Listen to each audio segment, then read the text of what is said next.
প্রিয় বন্ধুরা, আশা করি আপনারা ভালো আছেন, সুস্থ আছেন। ভালো থাকুন, সুস্থ থাকুন, এটাই সবসময় কামনা করি।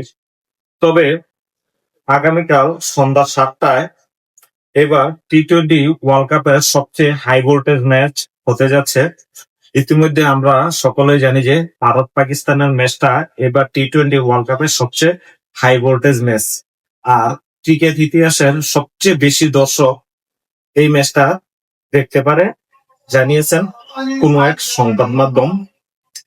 এর আগে 2011 সালে শ্রীলঙ্কা আর ভারতের মধ্যে যে ফাইনাল ম্যাচটা হয়েছিল, সবচেয়ে বেশি দর্শক দেখেছিল ওই ম্যাচটা। এরপরে নাকি আগামীকাল ভারত পাকিস্তানের ম্যাচটা সবচেয়ে বেশি দর্শক দেখতে যাচ্ছে, কারণ এমনি ভারত পাকিস্তানের যেই প্রতিদ্বন্দ্বিতা, এটা রাজনীতি হোক, খেলার মাঠ হোক, সব জায়গায় মাঠ গরম। আর আপনাদেরকে একটু আমি টিকেটের দামটা জানিয়ে দিচ্ছি।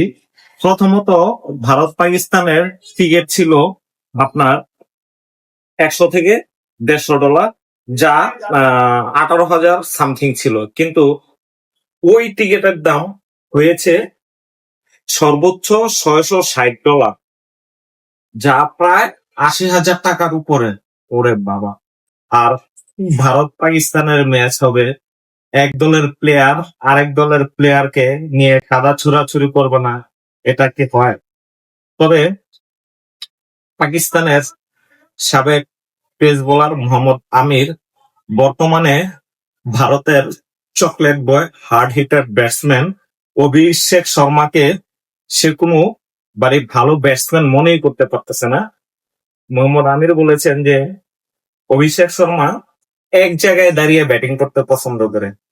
ভাই, আপনারা গত এশিয়া কাপে তিনটা ম্যাচ ভারতের সাথে খেলেছে পাকিস্তান, তিনটা ম্যাচই হেরেছে।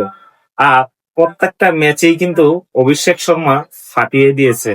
ভাই, আর কিছু বলেন, অভিষেক শর্মাকে নিয়ে কিছু বললেন না, কারণ ভাই ওইটা ব্যাটসম্যান না, ওইটা মনে হয়েছে যে একটা আগুনের গোল্লা। আর নেক্সট ব্যাটসম্যান আপনার সূর্যবংশী, হুম, বৈভব সূর্যবংশী তো আসতেছে।